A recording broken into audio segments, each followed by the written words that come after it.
Howdy, and welcome to episode 129 of In the Rabbit Hole's Urban Survival Podcast.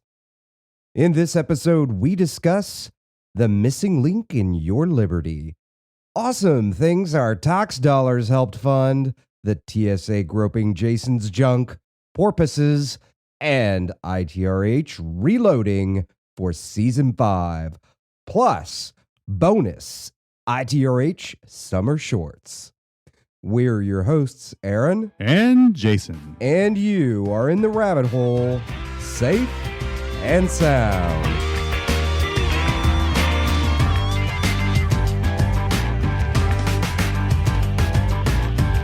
All right, Roving Horde, it is the final episode of Season 4. Final. Now we have something very special we want to discuss with you today.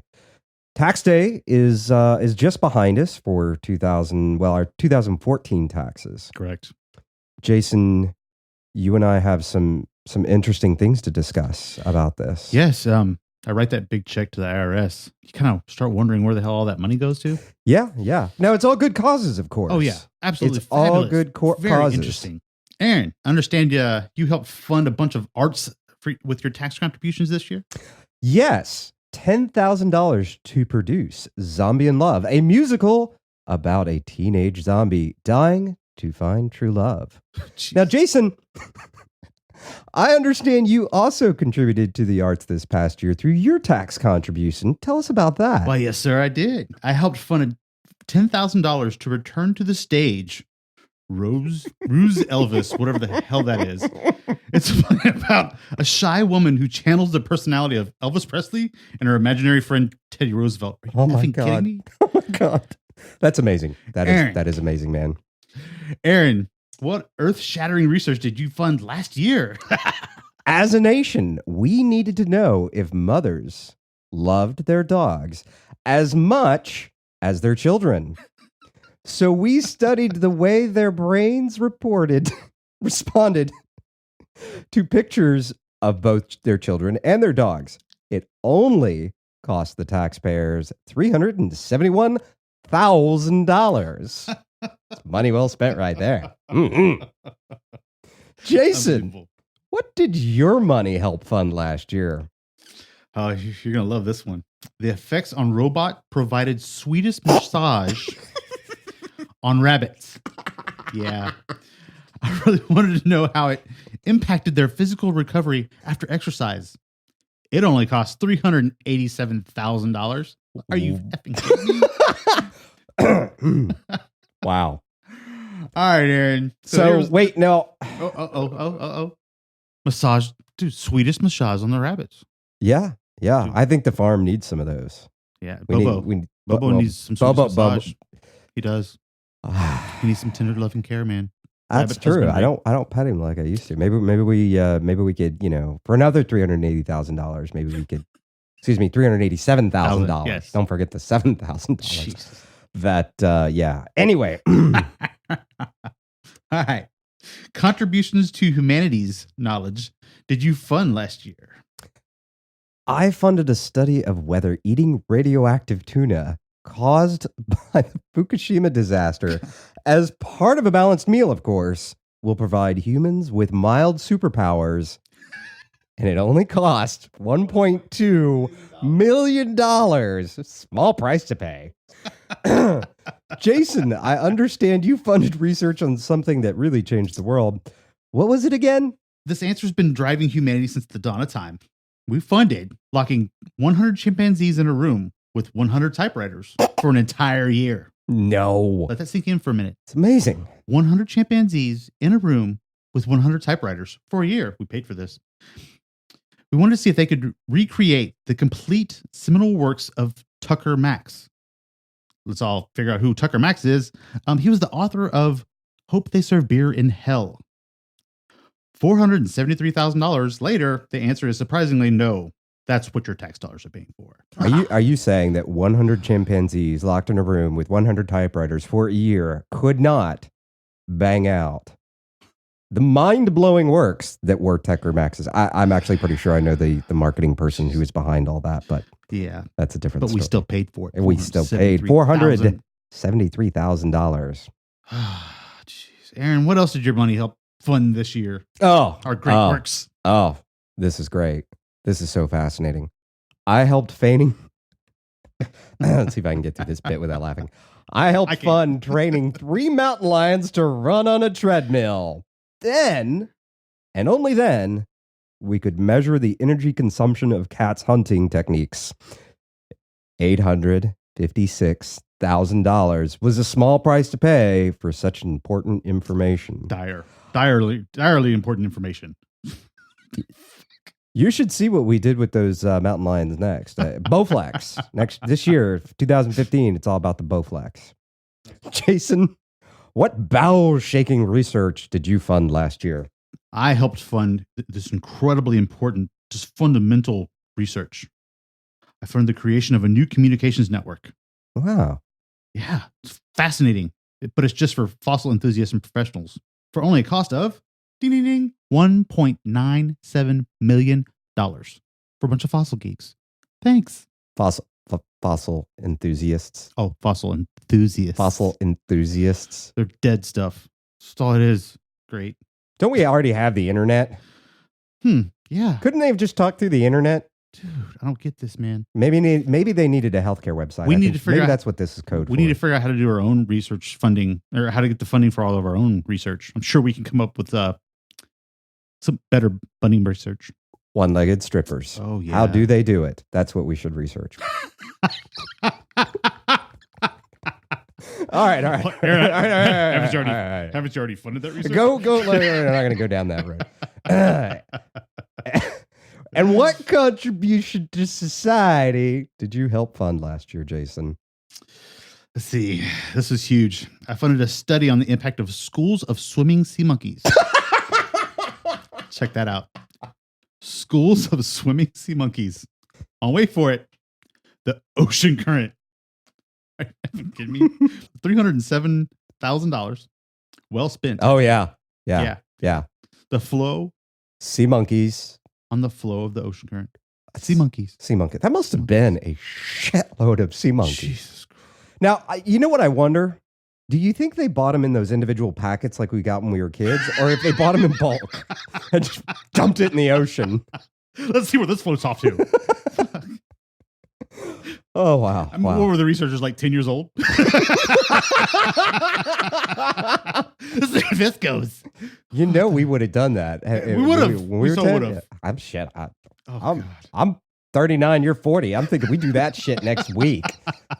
If we get paid like that for it? Sure. Sea monkeys, sure, whatever. Jason, I understand you funded a study that was near and dear to your heart. Why don't you tell us about it? The answer to this has concerned me for some time.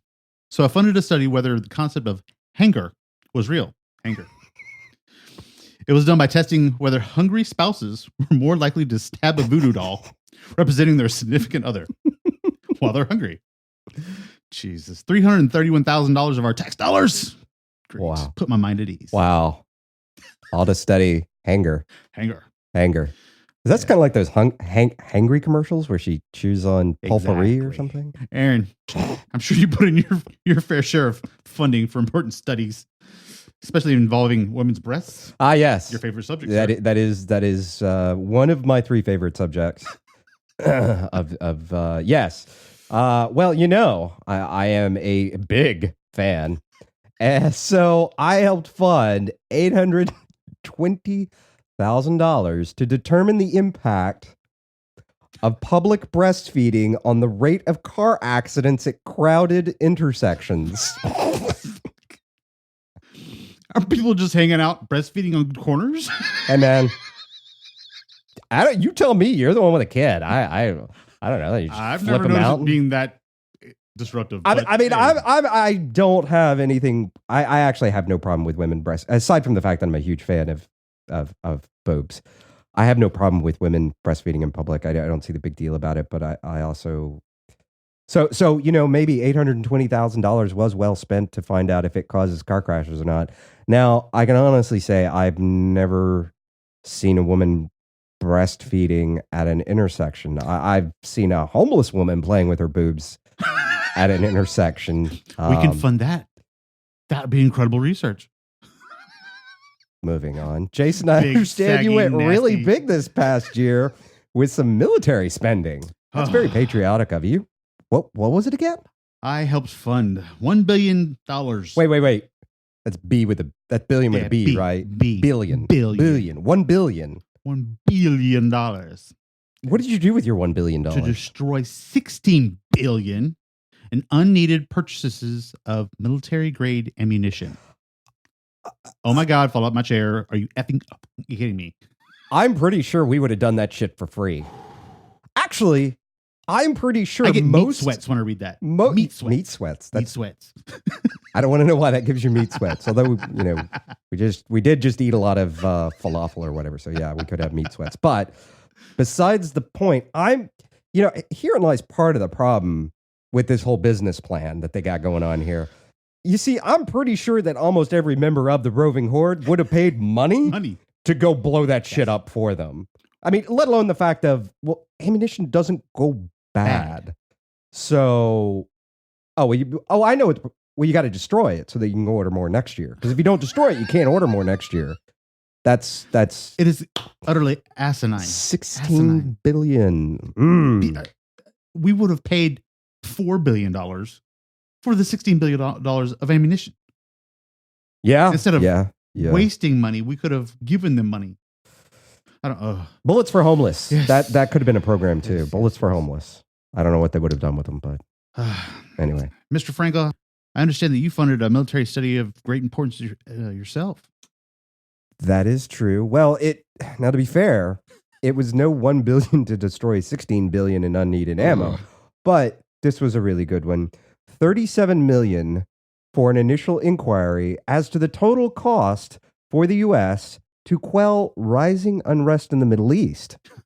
And how exactly did they do that? Having everyone pretend to be Muslim for a year or two. Yes, you heard that correct. Everybody. We've got a plan. Just pretend to be Muslim for a year or two. But only pretend. Jason, going back to the arts in a way, for a moment, you helped fund something truly special this past year, didn't you? Oh, yes, I did. Actually, I'm kind of jealous. I helped fund $120,000 in performance bonuses paid to an EPA employee who admitted to viewing porn up to 6 hours a day on government computers.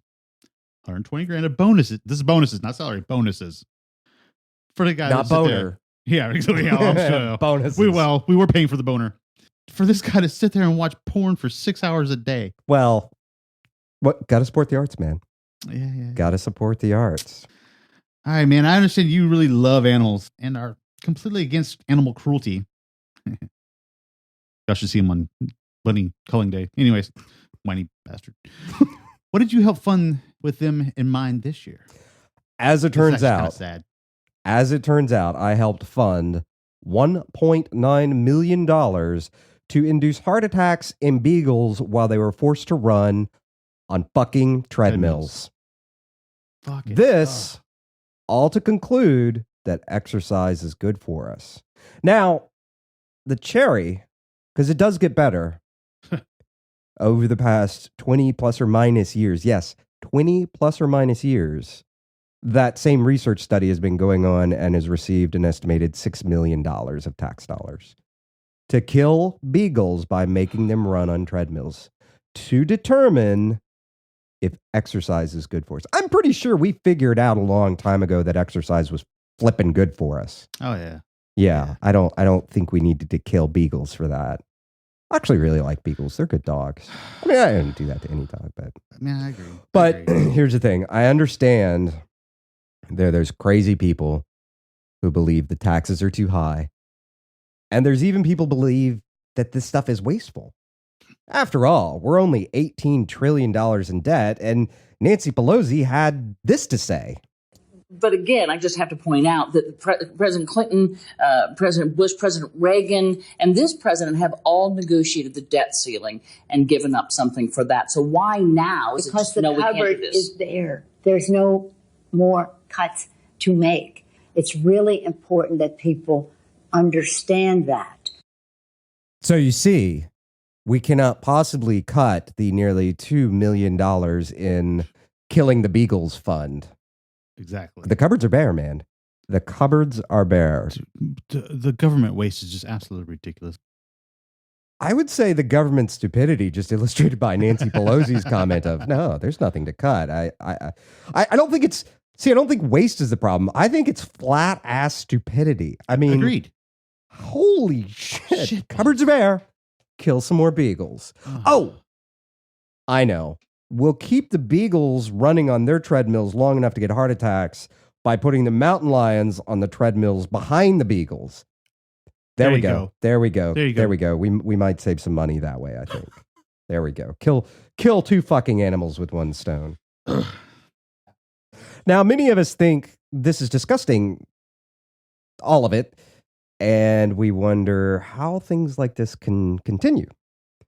Should we be better informed about things? And should we be concerned with things like, I don't know, maybe vast data collection that wipes its ass with the Constitution? Surely the press and media would be screaming bloody murder. Seems they are. To illustrate that, I'm going to play another audio clip here. It comes from MSNBC, the host Andrea Mitchell, who had a number of errors in this reporting to begin with. But what's really important here is she brought on a congresswoman who was instrumental in Section 215 to clear up the confusion about its legality. Now, Section 215 is the section that the Privacy and Civil Liberties Oversight Board found to be illegal and infringing on privacy. And, well, okay, to be fair, only 3 out of the 5 members of this board found it to be that way anyway. Let's have a listen. Your reaction to this conclusion by the privacy panel that the data collection itself is illegal and should be abandoned? Well, I don't think it's illegal. I was in Congress when we amended the Foreign Intelligence Surveillance Act and set in place safeguards and made sure that not only did this program comply with law, but it was subject to federal court review and congressional oversight. So I don't think it's illegal, but I do think we may have reached a tipping point here. This is the latest group to weigh in and say that this vast collection of data is not that useful and infringes substantially on personal privacy. The president tried to address this last Friday and said that in a short period of time he wants recommendations. But I think at this point we should seriously consider not continuing Congresswoman Section Harman, 215. let me interrupt you. Congresswoman, let me interrupt you just for a moment. We've got some breaking news out of Miami. Stand by, if you will. Right now in Miami, Justin Bieber has been arrested on a number of charges. The judge is reading the charges, including resisting arrest and driving under the influence. He's Are you effing kidding me? No, I did not make that up. For those of you who have not heard that before, that was a real news broadcast. You were hearing things correctly. They interrupted that discussion with the congresswoman to cut to Justin Bieber. Oh my. Now, it does actually get a teensy bit better because they stayed. I did watch the full thing. They stayed on Justin Bieber's arraignment for like 10 minutes and just kept the congresswoman waiting in the wings. I've done the fans here a solid and cut that out, obviously, but that video keeps going for like another 5 minutes while we listen to the content of Justin Bieber's pockets, what bond was going to be set at, and who was going to pay bond, and yes, people have to wake up, man. Yes, it's nauseating to the point of literally I want to upchuck all my lunch. Yes, it just where have we gotten to? It is so far away from where the founding fathers kind of like pictured and envisioned our country, or even just freaking wrote it down. Yes, yes. Well, now to clear up some more stuff about, if those of you that aren't familiar with Section 215, aka the Library's Record Profession. It requires businesses to relinquish, these are the words I'm quoting here, any tangible things for an investigation to protect against international terrorism. That can include books, records, papers, documents, and other items. And if you're thinking that sounds rather broad, well, that's because it flipping is. It is. Perhaps it's sort of like lending a gun to your irresponsible cousin and saying, only use this for anything you deem to be for your own protection. And he promptly turns around and says, great, thank you, because your wife was looking at me funny. Pretty much. Yeah. It basically gives them the right to walk into any business that they suspect, not charged with, not anything, suspect of being involved with terrorism. Or just feel like. Well, it's not even the business. It's if something went through them that may have something to do with terrorism, maybe. No proof of. By the way, while we're on summer break, this comes up for renewal on June 1st when they will be deciding on whether or not, of course, to renew it. Now, I do want to cut, since we're on the topic of the media, I do want to spend just a second here and highlight some interesting stuff that, often comes up in the survival community. Apparently, NORAD is moving back into Cheyenne Mountain to protect sensitive equipment from an EMP. Is it me, or does anyone else hear the theme song to Stargate whenever they think of Cheyenne Mountain? Now, also in the news, apparently Intel is now building robotic spider robots, which also kind of makes me hear the Star Trek Stargate soundtrack once again.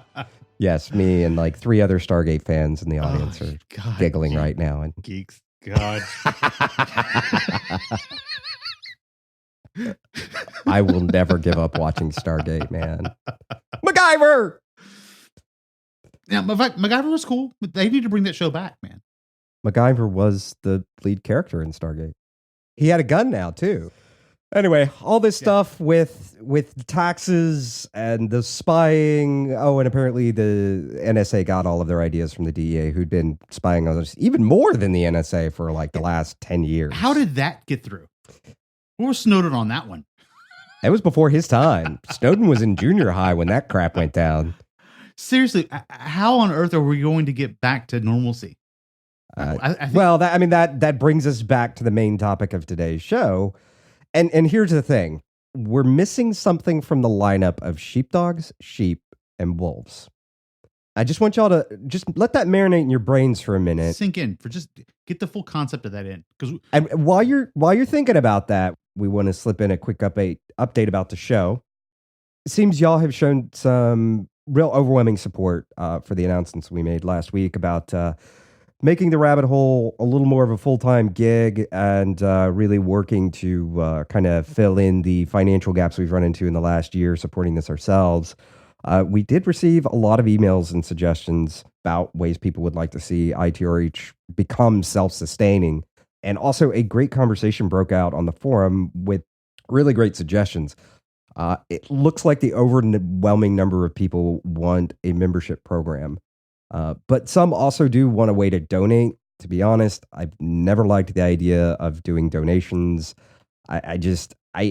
I can't explain why necessarily, or I've never really sat down to explain why. Because you're an innately good guy and you won't take nothing for free. We now, somebody did point out you guys put out the show, and that's true. But I really, if we're going to do something like a membership program or something like that, I really want it to be about more than that, like really more.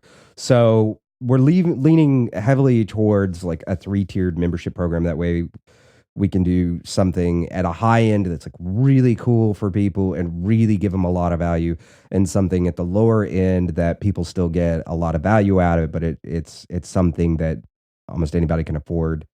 But we could still really use everybody's thoughts. I mean, we still want a lot more people to get engaged with this before we completely release something.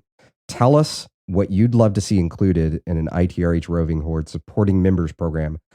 go to the site and go to this episode. It'll be in the rabbithole.com/E129. That'll be the URL for the season finale here. And post your thoughts in the comment section and let's start a discussion about it. We really want you guys to be interactive with the formation of what this membership is really all about, what y'all would envision seeing getting out of it, what you would like to have, and we can bounce around ideas and, like I said, hash it out together as a community.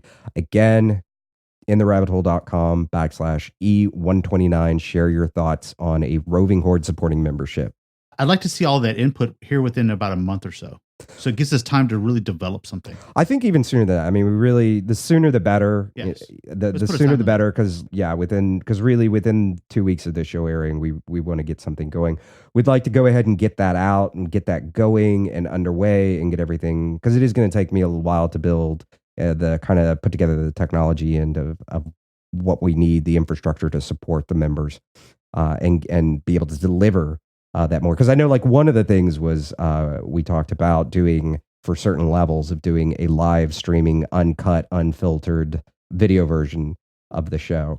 It would be interesting, I think, because there's the version of the show that, well, we know what happened, and then there's all the stuff that ends up on the cutting room floor, and then there's what actually gets out there. The first thing I envisioned, right? I'm afraid to ask. Well, no one gets to see us, so they don't know if we're naked. I'm not sitting here naked with you, dude. This ain't a sweat lodge. Hey, man, dude, it's just a hippie thing, dude. You just gotta chill out and just be one with nature, man. Yeah. Or as Jonathan once said on a camping trip, dude, cover up your balls. Or your balls are hanging out or something like that. Anyway, it was a weird camping trip. And we're going to be getting back to the roots of In the Rabbit Hole next season. There's one concept in particular that will drive most of next season. And now we're coming back to the thought we let marinate in your brains. And have you ever thought that something was missing from the lineup of sheepdogs, sheep, and wolves? Who is there to keep sheepdogs from reverting back to wolves? This idea actually came to me a few years ago. I was watching my mother. She has a Australian Shepherd, a sheepdog. Damn thing was jumping all over her, harassing her, nipping her heels, and dog's just a hot mess. I think y'all have heard him in one episode. Freaking dog jumped on me. And she said, okay, your sheep is coming. You see, to a sheepdog, you can only be four things: another sheepdog, a sheep, a wolf, or a shepherd. And there's something else to note about sheepdogs. They were once wolves. When there is no shepherd, they revert back to being wolves. I think we've all seen that documentary of what happens when man's gone. And the first thing that happens is dogs go back to being wolves. Instinctual. Yeah. They have to survive. That's I mean, it's just their natural DNA kicks back in. It's just like pigs. Yeah. You let pigs go, boom, they go back and go feral real fast. Aztecs is all about that shit. Oh, yeah. And I think the other thing here is that people lose sight of is that we started this nation not as a nation of sheepdogs. We started this nation as shepherds. Yet we slowly relegated all of our responsibilities to the sheepdogs. Thus, the shepherd became the sheep. I want to let that sink in for a second. The shepherds became the sheep, much like my mother turning to her dog and saying, "Your sheep is coming." Mm-hmm. With no shepherds, the wolves took over the position of the shepherd as being in charge, and the sheepdogs have begun to revert back to wolves. And again, we're the sheep here. And we're what's for dinner, boys and girls. But we've evolved to. Scary thought, but we're in desperate need of a change. Yes. More of a, I think it may have actually been episode 5 where we talked about a renaissance, of returning to not what this nation started off as, but get back to where this nation was headed. Right. As we all know, there were some truly, truly, truly brilliant concepts of liberty and justice for all, as it goes, that started this, but we didn't live up to our full potential. We still had slavery. Mm-hmm. We still, had shenanigans. Mm-hmm. And most of the founding fathers, or a good portion of them at least, knew, like, hey, these things are wrong, but we're going to get done what we can get done now. Not a great answer. I really don't think that was, I don't think that excuses them from any of that. But it was what it was. Right. And we're a long way from that now. But we also got a long way off track of what the meaning of all that was. The pursuit of happiness. Now, most people think it's a right of happiness. Yeah, no. Or just a right. Well, it's not even a right to happiness anymore. It's just a right to other people's shit, or paying to kill beagles with mountain lions on a treadmill. Now, I want to back up for a second and work with this shepherd concept for a second. See, a shepherd needs their sheep and the sheepdog, but a shepherd needs the air, land, sea, and water also. So a good shepherd must do all in their power to protect and manage these things. And a good shepherd must care for their flock. They must not exploit them or abuse them, or they risk losing the entire flock altogether, or destroying the grazing lands for that matter. A good shepherd must guide a sheepdog. They must give the sheepdog his boundaries, teach him right from wrong, give him responsibilities, tell him exactly what his job is and what it is not, and keep him from hurting the sheep. His job is not to hurt the sheep. It is to herd the sheep, to protect the sheep from the wolf. A good shepherd must also understand the place of the wolf in the wild, but that wolf must be kept away from the flock. But also, the flock must not be caged to the point of suffocation in the name of protecting it from the wolf. Because at that point, we're talking counterproductive here. Oh, yeah. You're locking the entire flock up in keeping them away from fresh food. You're not rotating them. You're too busy trying to protect them. So they literally wither away and starve, or you just feed them grains and they start having heart attacks and dying on their own. With or without a treadmill.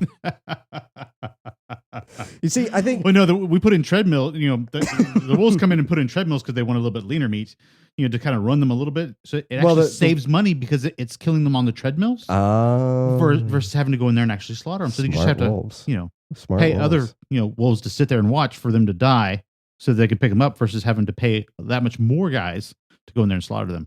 So is this like a wolf union? Yeah. Okay. Yeah. Okay, good. That's government. Wolves of the world unite.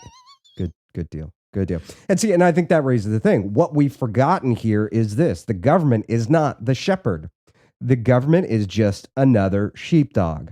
We are the shepherd. Yet we let the wolves take our place as we became the sheep. We have truly become the sheep. Oh. We've let all of this go for so long. And, the poor sheep. Oh, this poor group of sheep. See, and I think here's the thing. After the Constitutional Convention in 1787, Mrs. Powell of Philadelphia asked Benjamin Franklin, "Well, doctor, what have we got? A republic or a monarchy?" And Franklin famously responded with, "A republic if you can keep it." Let that sink in again. Even read that again. Reiterate that. A republic if you can keep it. They knew. I think they knew both what they had created and the likelihood that future generations would basically destroy it. Or, and I think in a lot of ways, it is human nature to be lazy. Mm-hmm. It's a conservation of energy. I mean, think about it. Our minds and bodies are largely built around the idea of collecting calories and conserving calories. And the biggest calorie consumer in our body per scale, per pound for pound, is our brains. Mm-hmm. We don't want to use our brains. We don't want to think for ourselves. We don't want. I'm a grown man. I don't want responsibility. I keep forgetting I'm a grown man half the time, or trying to forget. We consume so many calories now that this entire nation is becoming just obese. We should have plenty of energy for our brains to be working at a much higher level. But instead, we go to the couch and sit in front of the dumb tube and go, duh. Or the dumber tube, also known as YouTube, to watch cat videos. Or Stargate. Stargate. Don't harsh Stargate, man. But getting back to it, we forgot that we're the shepherds. We're not sheep. We are in many ways the chief civilian sheepdogs, but we're first shepherds. Otherwise, we become sheep. And this is the thing, and I'm not harshing anybody, but the civilian sheepdog patches have always kind of bothered me in that this notion of all we end up with is a bunch of sheepdogs. We don't need more sheepdogs. We need shepherds, and we need to retrain our sheepdogs. And give some guidance to the sheep. The wolves are just pushing them to where they want them to go. Oh, yeah. The shepherds need to do their jobs. Mm-hmm. Shepherd them into safer pastures, not off a cliff. But that's the whole point of a shepherd, is to keep the flock safe. The sheepdogs are the ones that are actually doing the protecting, but the shepherds guide the flock. They train the sheepdogs. We've lost that guidance. We don't have that point of reference anymore to guide us to better pastures. All we have now is just a bunch of wolves guiding us to the edge of a cliff, jumping, pushing us off. Mm-hmm. And I think there's really kind of 3 points about this, and they're, for me personally, live by whatever rules you want. Agreed. And for me personally, I think you can boil all major religions or major philosophies down into 3 main things: be good to yourself, be good to your neighbors, and be a good shepherd to the world around you. Mm-hmm. That sounds simple, but I mean, let that sink in and really think about what's that is actually saying. Yeah, if you start unpacking it, it's a pretty big concept. Huge. Just packed down it's kind of like survival cheat. It's a very big concept, packed down very tightly. Just simple terms. Pretty little package. Yes. And I think to start with, being good to yourself in a lot of ways is recognizing, that's the best way to put this. So there's a expression in the emergency services community. It goes something like this: dead rescuers can't save anyone. In that same vein of thought, we have to start with ourselves, get a handle on our health, get a handle on our intelligence, get a handle on our own motivation to do something about ourselves. Exactly. That doesn't mean gear. That means us. Mm-hmm. What are we doing? Right. What are we doing to first ensure our own safety? And I mean, we're all preppers here. Mm-hmm. So most of us are already doing that stuff. Yeah. All of us should be prepped to at least a certain degree. Exactly. And so what's the next step? Next step is? Well, the next step is going back to being good to your neighbors, being healthy enough in yourself that you are able to be that civilian sheepdog, that you are able to help others within the length of your cable tow, and meaning to the point where you're not completely putting yourself out or becoming some sort of doormat. You know, that doesn't mean if you have a crackhead neighbor, you continually let them steal shit out of your backyard. But it does mean that if they stick out a hand and ask for help, you do what you can to help them. Mm-hmm. That also means not getting in shouting matches with friends and families and people who already don't get it. That's it. That's not productive. Right. It's, it's out there. You put it out there. Lead by example. Lead a good life. Lead a healthy life. Lead a safe life. Lead a sound life. But where you're going with that is, for the longest time, we've tried to push our views on people. Oh, you need to prep. Oh, you're not doing this. But what we really truly need to do is exactly what you're saying. That's being that shepherd, that leading by example. Mm-hmm. Not trying to get people to prep, but showing people how you live in order to be prepared for something that's going to be coming. That kind of leads us into where we're going with In the Rabbit Hole Reloaded. Reloaded. I love that. Reloaded. Season 5 will be Reloaded. Yeah. Getting back to the fundamentals of why we even started all this. The other part about being a good shepherd, really, in this day and age, has to be about reining in the runaway sheepdogs. Yeah. The sheepdogs is law enforcement, government, local, state, federal. In case you missed it while you were looking out the window at that squirrel, we need your help. Tell us what you'd love to see included in an ITRH Roving Horde supporting members program. Go to the site, intherabbithole.com/E129. Then post your thoughts in the comment section on what you'd like to see in an In the Rabbit Hole membership program. Now let's talk about active resistance, because there's really two forms. There's active and there's passive. Now, active, one of the simplest, not necessarily the simplest, but I guess most readily available things is to get involved in local politics. Look, we've got elections coming up. Everybody's getting hot and bothered about Scooby-Doo vans and who's Latin and who's not Latin and who's confused about their bush being Latin and cruise missiles and gay marriage and other shit that just ultimately has no impact on our lives. But get involved and support anything in your local community that increases liberty for yourself and for others. And I think we're coming up on something important here. Even if you don't like it, support it. For example, does Texas really need to spend taxpayer money debating on the constitutionality of prosecuting for someone for owning dildos? This was a real thing up until about 2008, which was finally struck down. And why on earth Greg Abbott, our governor, wasted time fighting the court's decision to strike down anti-sodomy laws? Was he worried that gay gangs would rise up? There'd be drive-by hairdos? I know. He was worried about chintz curtain assaults on everyone. Yes. Maybe a throw pillow fight in town square. Pillow fight. I know. Track light installations. That's what he's worried about. To be fair, I have track lighting and throw pillows. But and little red pillows. Yes, red pillows. That girl was going to kill me with a special red pillow. Whatever that was all about. One-legged strippers, whatever. So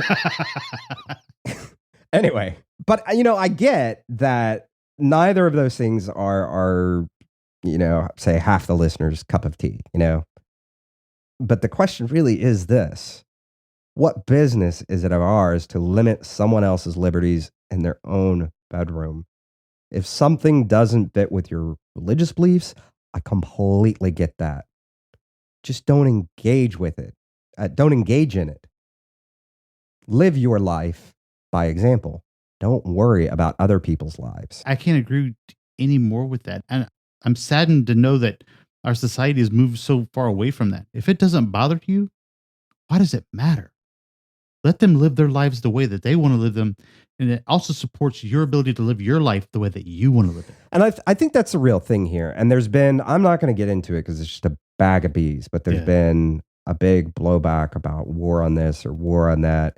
And, I think a lot of people lose sight of, and it's not a who started it first discussion, but if you don't respect someone else's right to exist and exist the way they want to exist, don't be surprised when the tables turn, they come after your ass. Exactly. And that's a lot of what we're getting these days. Mm-hmm. Everybody needs to band together and support each other, not divide even more than what this country's done for the last 5 to 8 years.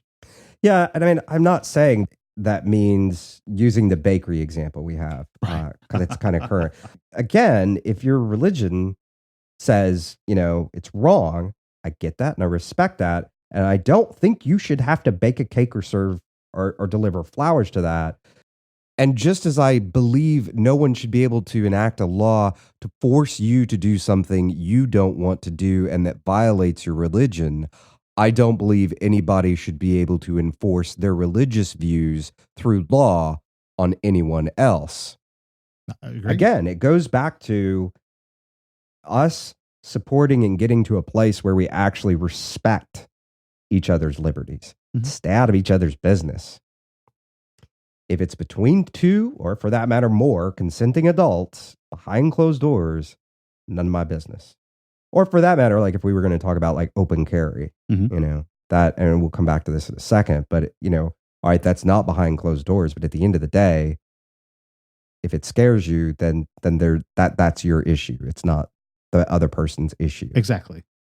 I think instead stand next to them and say, I don't believe this is acceptable, but I don't believe I have a right to stop someone else from doing it. Support their liberty. Hopefully we'll start tightening up this gap by doing this and they'll support yours. And I don't want anybody to get the idea that we're just referring to one issue. We're only referring to that one issue because it's a hot button thing that everybody can identify with right now. We were referring to all liberties. And I mean, other things too, it's usually, people laugh at it. It's the blue hairs that get involved in the chicken ordinances and all these other things. I think that is true to some degree, but it's true for old men too, that there was a shooting range we used to be members of. I stopped going to the shooting range because all of a sudden they started hiring all the retired men to be like range officers when the range had never had range officers before. Mm-hmm. There hadn't been any issues and you couldn't shoot without being interrupted constantly. And it was just busybodies, just people needing something to do. Oh, well, we got this free labor and this free time. We better look busy. And again, it's like I would hear people talk about, oh, well, chicken stink or chicken this or chicken that. And it's like, not really, actually. It's a lot of stuff where people make assumptions. And you know what they may say about assumptions, but it's worse than that because they're assumptions based on ignorance. I mean, like here in Houston, we have you can only have one milking animal. By permit only. And for a $500 permit. And we know this because we were joking around about we weren't even going to get full-size goats in the rabbit hole farm. We were going to get pygmy goats. And we quickly realized oh, okay, crap, we can't do that. Because one, we could only have a goat. Mm-hmm. Two, we'd have to pay a $500 permit for that goat because she's a milking animal. Or I guess, and the weirder part was he was a milking animal too. I don't think the city understands that's not milking you're doing to that male goat. But, and then the other problem is, well, what's the point of having a female goat if we've got to then find somebody with a male goat to breed, and then it's kind of starting to defeat the porpoise. Porpoise has had nothing to do with it. Purpose of our farm there. And you can even watch the anti-open carry debates. They're not based on logic or factual data or, looking at what happened in 44 other states that have open carry. None of that. It's going to be blood in the streets. Wild West. It's based on simple, ignorant fear and hyperbole. We have examples like Arizona, a state that has always had open carry with nearly no restriction. And I don't know if this is actually true or not. And I kept meaning to look it up before the show, and I completely forgot. But it was explained to me by somebody who was a state trooper last time I was out there. It was like, oh yeah, 21 and up. And this was right when CHL's here got out, and I got my first CHL, and I was going out to visit somebody in Arizona. And they're like, yeah. Anyone 21 or up can carry a gun openly on their hip. And they went on to tell me, they were like, they were having a problem with concealed handgun laws when they were proposing it in Arizona because they'd never had concealed handguns before. And their thing was not there'll be blood in the streets. Their thing was, well, good guys wear their guns out in the open. Only bad guys hide their guns. And I think what's amazing is, they're still repealing more and more gun laws. Oh, the thing I was going to interject that I wasn't 100% sure about that I should have looked up, but as I heard it, and you guys can post this in the comment section too, whether or not this was true. But as it was explained to me, 21 or up, if you're legally allowed to own a gun and buy a gun, you can walk around with a gun on your hip. If you're 21 to 18, you can still carry a gun on your hip out in public with a note from your parents. With a note from your parents. And as far as I know, and as far as I've been able to tell, they never had any real problems with any of that. And and there's another thing that's come up recently with people's concern about open carry and stuff like that. Not that I don't get and even myself have some apprehension about it, but a lot of the stuff going on in Texas, we're talking about, well, now guns will be out in the open and you'll have people grabbing guns, but civilians trying to grab another, I don't know, jack another civilian or something like that. Yeah, it's happened, but going back to that state trooper, who is a very long time friend of mine, he's a state trooper in Arizona. He recently pointed out to me something from a place that has real experience with it. Those gun grabs really only happen between officers and civilians because guess what? As he put it, we're interacting with threatening the liberty of these people that reach for our guns. he went on to say, it just doesn't happen here in the 10 years on the force. I've never even heard of it happening, nor has my captain of 40 years, except for one time. And it happened. The two guys got in a fist fight. One guy reached for his gun, and then the other guy grabbed it to stop him from reaching for his gun. And that was it. I mean, you're talking like, so I mean, even if it's not him, it's his captain who'd been on the force for 40 years, who I called him up and said, hey, can you ask? And he's like, no, I've never heard of it. I was like, what about, go ask your captain. Thankfully, he was nice enough. We've been friends long enough. He went and did it. So, and I think that's just it. Like, we look at a limited amount of information that we have, and we say, oh, well, just because, you know, there's officers involved gun grabs, that, well, there'll be some with civilians too, or be just as many with civilians. And it's, you know, it's asinine. Well, it's not that it's asinine. I mean, it's like I personally get it. I totally get that logic. And there is a part of me that goes, yeah, it totally makes sense. But, you know, there's a logic fallacy of what's good for the goose is good for the gander, meaning, you know, which it's a fallacy. These two things are not the exact same thing. So no, it won't. And as my friend pointed out, really did a great job of pointing out, which was, hey, yeah, I get my gun grabbed because I'm interacting with people, criminals already, and I'm what stands between them and their freedom in that moment. And hey, they're already criminals. They don't really give a damn to begin with, so they're going to take a grab at my gun. You know, it just doesn't happen. People walking down the street. It happens once in a very weird, rare blue moon. So it can happen. But as a side note, he did still go on to recommend, if you're going to open carry, if Texas does get it passed and you're in Texas, or even if you're not in Texas and you already, you know, you're one of the other 44 states that already pulled their head out of their butts in varying degrees and levels, still use a proper retention holder regardless. And I would say, kind of going back to everything, think long and hard before supporting anything that supports more government involvement. Then stop and think some more. And you really have to watch that too. I remember even when the Patriot Act actually got passed, Mm-hmm. we weren't paying attention. The general public had no. Well, no, it was just, you need that to fight terrorists? Oh, Here, use my pen. Yeah. When you get that repealed June 1st, just throwing in another side note. Here's the thing. Recently, the government finally got its hands on the internet. That may not seem like a big deal to some of you yet, but it's likely to mean more taxes this coming year and a higher cost of internet. Because, you know, you needed that to be more expensive. Because, you know, it's so easy to get by when you're giving up all your money to, I don't know, kill beagles on treadmills or teach mountain lions to run on treadmills behind beagles dying on treadmills. You know, the little stuff, the important things we need to pay for. And I think the other thing is, it's also likely to mean censorship finding its way into the web. You may, and I mean, this kind of goes back to something we were saying a few minutes ago. You may not like everything that's on the web, but remember, that cuts both ways. Today, they censor something you dislike. Tomorrow, they censor something you love. Take this show, for example.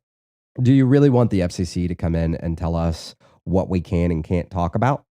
Or how we can talk about it?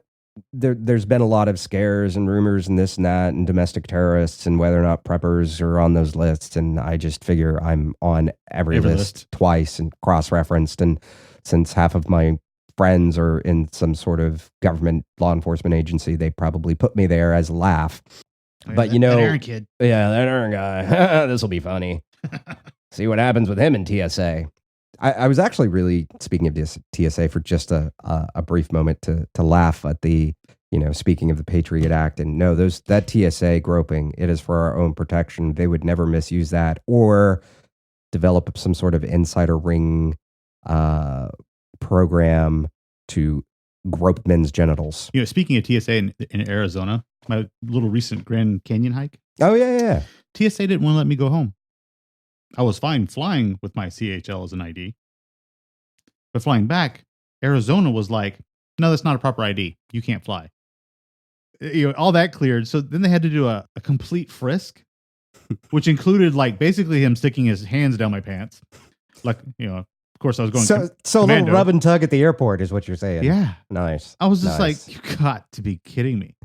You allowed me to fly on this, but the only way I'm going to let you go back is, well, we have to fill little something for the effort. I was like, what, dude? Do what you got to do, man. You go ahead and get yourself a handful, right? Ugh. Anyways, yeah. Apparently they TSA. busted up a groping ring. Anyway, but I think God, we've gotten so far off track here. But anyway, going back to censorship, yes. So we ran into stuff where some people actually even just begged for the FCC to come in and get involved. In the poor Netflix, who was bent over a barrel by Comcast. It was a private matter between two businesses. It was some shady ass business shit. But here's the thing: if Netflix was smart, they would have brought in another 800-pound gorilla to help them fight their battle. Here's the thing: if you're small, facing a superior foe, you've got to get scrappy. So here's an example of something they could have done that could have, left the FCC out of the internet. Put in a system to tag their customers using Comcast to connect to Netflix. Yes, it's completely possible. It's not hard. I do stuff like this all the time to look up things on IP addresses with spammers and stuff like that. Mm-hmm. It's really not that complicated. You cut all the corporate crap out of the way. You pull in one of your best web developers, one of your CRM developers, a network admin into one room. You tell them, you guys have 1 week to come up with a plan. There's no boards, no meddling, no superiors who have no clue about anything that you're doing or understand your job to begin with. And you three figure out how to develop a database and track our customers using Comcast to connect with us. You then contact AT&T and you say, AT&T, how'd you like a list of people using Comcast for their high-speed internet? Highly qualified potential customers. What if you could reach out to them directly through us? AT&T, being, well, hopefully smart folks, would say, well, you know what? As a matter of fact, I'm clearing my schedule right now, as they push their calendar off their desk. Because they're not idiots.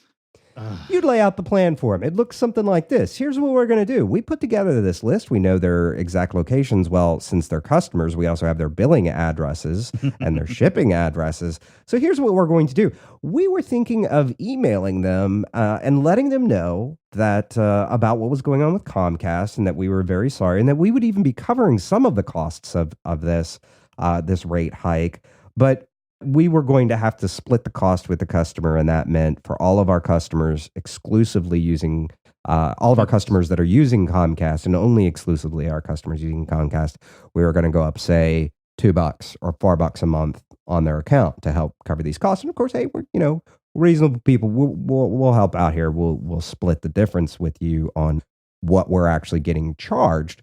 But as it turns out, the very nice and helpful people at AT&T, if you don't want that rate hike, have a special promotion for you.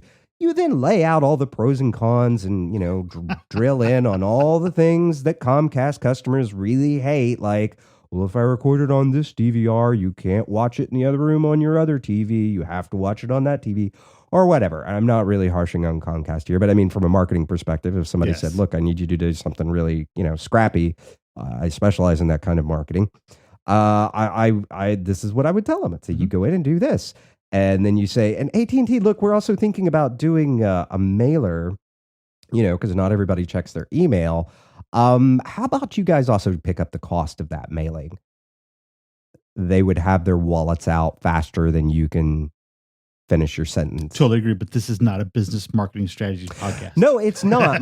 The point here I'm laying out is we didn't need a government solution for a problem between two companies. We did not. We needed a company that would get off its ass and think through. I mean, I came up with that solution in about 2 minutes. Yeah. Like, I don't remember. Somebody asked me, they're like, well, what would you have done? And I was like, I would have gotten scrappy. Yeah. You don't fight an 800-pound gorilla. You get another 800-pound gorilla to be your new best friend, and you send those two in there to club it out. Yeah, yeah. So, anyway. And I think this is But this is just it. It goes back to being sheep. As a sheep, you immediately turn to the sheepdog and you say, sheepdog, sheepdog, sheepdog, come save me. You don't need the sheepdog. You need to be the shepherd saying, sheepdog, get your nose out of my butt and stop biting me. Or I'm going to get this sheepdog to come bite you in the ass. Exactly. We've kind of touched on some active stuff, and there's also passive stuff we can do. Plant a garden. Reduce your taxes. Teach your children. Get involved with movements like Project Appleseed, who had been horrible this past season about talking about Project Appleseed. Yes, but next season we will be re-engaging with that. And going back to taxes, I think it was funny. One of the, when I was running searches for stuff the government wasted tax dollars on in 2014, like drunk goldfish and other things like that. One of the things I brought up was like, lost revenues. And one of the things that they listed in that lost revenues was, a tax hole for the uber wealthy who rent themselves their homes. And I was like, it's a tax loophole that senators started, and it's not just for the uber wealthy kids. If you've got a particularly good CPA and or tax attorney, they would say start a company, and if you work out of your home, well, that company might need to rent your home from you for 12 to 14 days out of a year. Yeah. And we'll actually be talking about that in season 5 because in season 5 we are going to do projects going yes. Well, we have some very interesting projects. We also have some tax strategies. Some tax strategies. We are not financial advisors. We do not play one on the internet, but we are going to share a personal story. I did some interesting things this past year. Yeah. That were all 100% above board. And it was just about educating yourself. And, if you pay for an expensive CPA, then you should probably listen to that expensive CPA, which I finally did, and ended up saving myself, because it was the year before last, I managed to find a new tax bracket that actually is not listed. And I don't break 6 figures a year. Let me tell you, it takes talent to do that. Actually, part of it is working both as a contractor and on salary. You find a new and exciting realm of about 43% taxes. Yeah. It's beautiful, isn't it? Yeah. Let me tell you how painful that check was to write last year. And this year, I did not have to write such a big check. So I'm going through the same pain this year, sir. Yes, you are. Yes, you are. And so we're going to be doing that, doing a tax show next season that's really just storytelling. I'm not offering financial advice now or then in the future. But again, it is about, there was a really great line, and I'm not going to do it justice at this moment, but to paraphrase it from Atlas Shrugged, which was break the engine. Yes. Some people refer to it as starving the beast. I know some people didn't get past the oak tree in that book. It was kind of like running the gauntlet to get past any chapter of that book. It was a beautiful book, but good Lord, that woman needed to shut the hell up. I used to watch movies. I watched the movies. Which is a joke, y'all. It's no comparison to the book. No, it's not. It's not. But I was hopeful, but no. No, but thankfully it's also not however long was spent sitting under describing an oak tree. Anyway, I don't want to harsh on Atlas Shrugged. The real point here, or get us, our ADD asses off point again.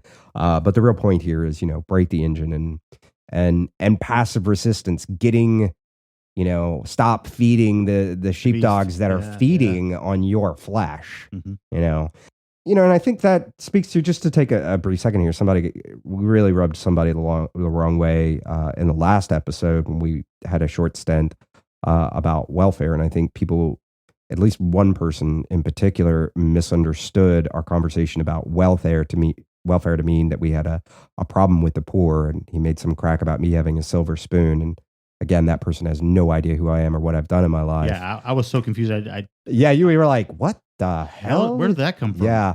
I mean, I kind of got where it is, and I think it really just, that person, I think we just touched a nerve, and I think that's all they heard was what we were saying through a filter. What we were really talking about were the real sheep of the world that live off the fruits of other people's labors and have no interest in ever getting off of that or doing anything else. I also do understand that it is a system really kind of almost designed to keep people in that situation. Perpetuates. Yeah, it's like an antlion trap. Mhm. I know somebody else has used that reference, but it is a perfect reference, and it really is in a lot of ways. But at the same time, there are ways out of that trap, and we have nothing against poor people. Anybody who thinks I grew up with a silver spoon in their mouth knows absolutely nothing about me and how hard I've worked to get where I am. Oh, yeah. Or anything like that. And yeah, I came from a lot, but I also worked for what I got. And so I think that discussion was really more about the people, really what we were talking there were the people that were rioting, thinking that that money was really owed to them somehow and not, just being thankful of it. And I understand it was disappointing. They're in a tight space, but it's like, seriously, Anyway, and I think that really goes back to circle back and get back on track here. That goes back to not feeding off the government in any way and taking back as much power as you can from the government. And that means both by being a vocal voice and also by looking for every way you can to starve the beast and break the engine. Before we sign off today, a few important closing notes and a surprise.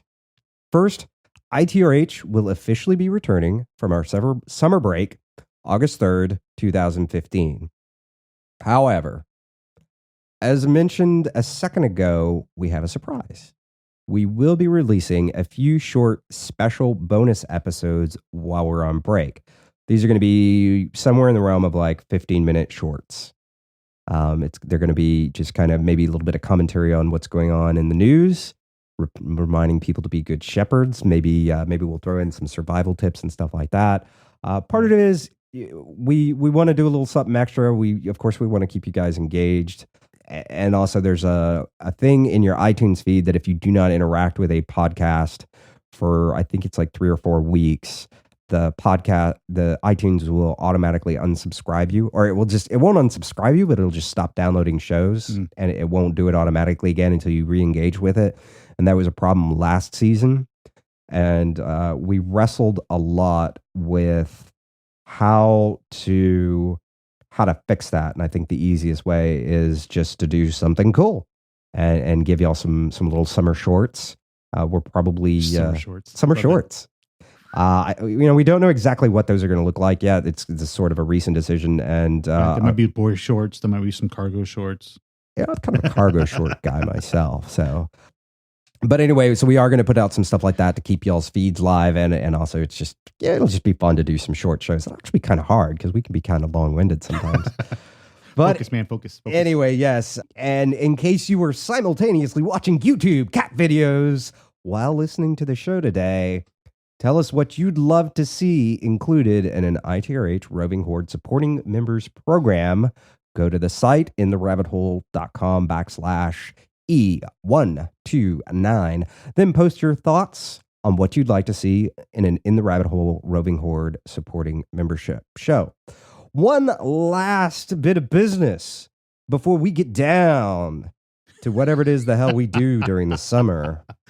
Get naughty. I want to give a very special thanks and shout out to Navy Jim, our resident old kook, our father. Yeah, he's like our father's age, our father of the forum.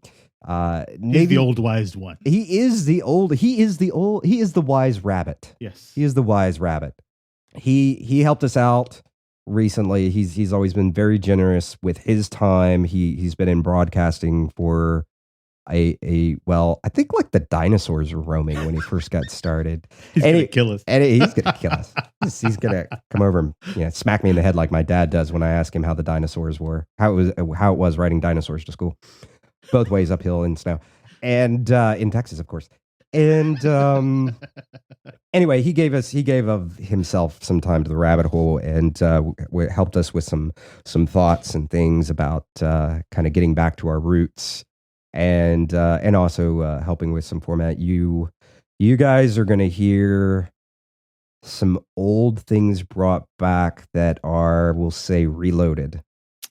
Yes. And I think they're going to be very entertaining. We've already, as of about 4 weeks ago, we actually already started on season 5 as far as working through doing some new stuff. really bringing back some of the humor into the show that seems to have gotten lost over the last 2 seasons. Got way too serious. Man. Too serious. And you may have even noticed today we were trying to break up a rather serious topic with as much humor as we could. And we're going to be adding. Well, you know what? I don't want to give too much away. We're going to be adding some new things to the show. And we're going to see if, depending what we can get done with the membership program and get that really rolling and really helping to support and keep the show, do some new and exciting things that we can that we really want to do for you guys. I'm excited. I'm really excited. I think you had even said like neither of us have been this excited about anything in a while. Well, except your baby girl, but that's a whole nother level. That's a whole nother level of excitement. But also just doing some really cool stuff next season and maybe pushing it, and we'll see about, doing. I don't know that we'll actually get to a full 52 episodes next year, but I think definitely we'll be cutting more shows next season than we did this season. I really want to get the show back to a point where we're doing 52 episodes a year. Maybe even eventually more shows than that. We'll see. A lot of that depends on the roving horde and what you guys help us out with. Anyway, with that, we sign off. Season 4. Thank you for joining us. From the Lone Star State. Till next time, stay safe and sound.